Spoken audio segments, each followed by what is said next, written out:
Fish on Fridays, I'm Al McCauley. And if you look at past saints throughout history, we've got some nicknames for some. So we got like Good Pope John the 23rd. I've done an episode on him. We've got Gregory the Great and Leo the Great. I've done episodes on both of them. We've got Gertrude the Great and Saint Bede the Venerable. We've got all kinds of nicknames for saints. And it's interesting because I've never heard of this one until recently. Did you know there's a Saint Christina the Astonishing? What a nickname. I would love to be called Al the Astonishing. Maybe not when you consider her life, because her life was pretty interesting. But let's talk about Christina the Astonishing. We remember her feast day every year on July 24th. Now, she was born in Belgium in the 12th century, right in the middle of the 12th century, and she's going to die in 1224. So she's going to live about 75 years roughly, which was long for that period of time. She was born into a very devoutly religious family, and she was the youngest of three daughters. But by 15 years old, both of her parents had died, so she was left as an orphan. And she had to live and work to live. And so she worked as a shepherdess. She would herd sheep for a local farmer, and that's how she earned her keep, if you will. Unfortunately, in her early 20s, she is going to suffer a massive seizure that's going to leave her to the townspeople looking like she had died. They're going to presume she was dead. Now, we don't know if she was in a coma, if she was unconscious or what, but by 12th century reckoning, she was dead. And so they did everything to prepare her body and to lay her out for a funeral. And at her funeral, she rose from the casket or the box they had her in, and it said that she levitated up to the rafters of the church, of the building in which she was. And of course, you can imagine if people are watching this, they're going to be thinking this is rather astonishing, hence the name Christina the Astonishing. And they're going to be, wow, what's going on? Well, she eventually comes down to earth, and a priest, the local priest, asked her, what was going on? How did you levitate? And she said, I had to go up toward heaven because I couldn't bear the smell, the scent, the stench, she said, of the sinfulness in people that were there. I don't know how I would take to that. That doesn't sound very nice, but it is what it is. After that, Christina was convinced that she rose from the dead solely to give hope to people and to convert sinners. And she thought the best way to do this was, and this is kind of astonishing too, was to brutally treat her body and herself. So she lived a life of incredibly austere life, extreme penances. I mean, putting herself into fire, dropping herself into ice cold water, all kinds of stuff that we would call today self-tortures, quite frankly, that I'm not going to list here. But I mean, just a lot of really extreme ways of living. In fact, she was so extreme with these austerities and these self-punishments that the people who were around her thought she was insane. And not once, but twice, they had her imprisoned.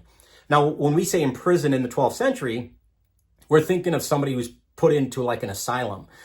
She was, locked away from others because she's doing harm to herself, and the thought was she might do harm to others.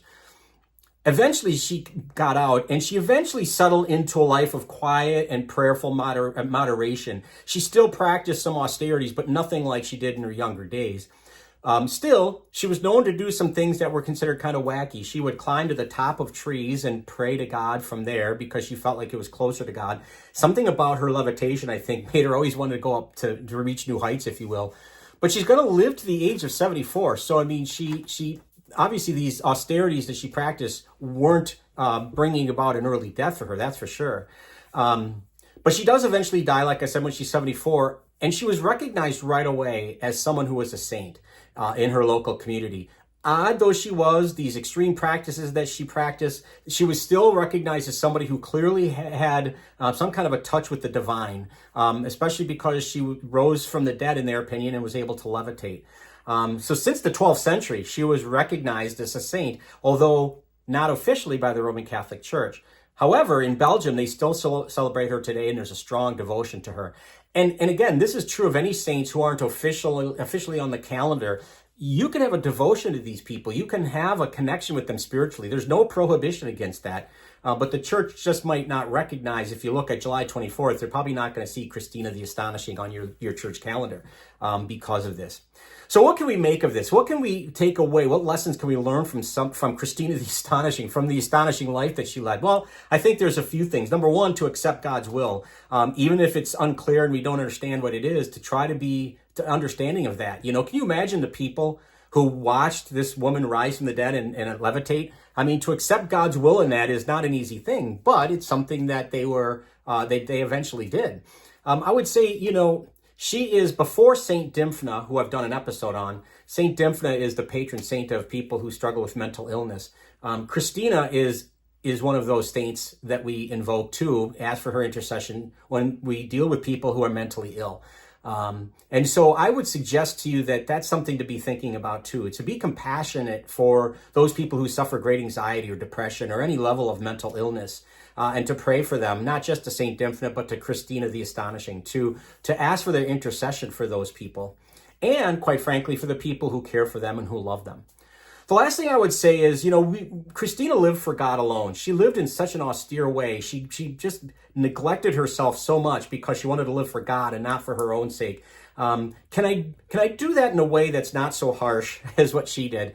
Because I don't know if that's necessarily a good thing or a bad thing. I won't judge it. But can we in our day-to-day lives, when we go to work or school or interact with our neighbors or our fellow parishioners, can I live for God? What priority is God in my life relative to all those relationships I have or all of those things that I have in my life? So, something to think about. But there you go. I hope you were astonished by this episode about Christina. An interesting saint to get to know.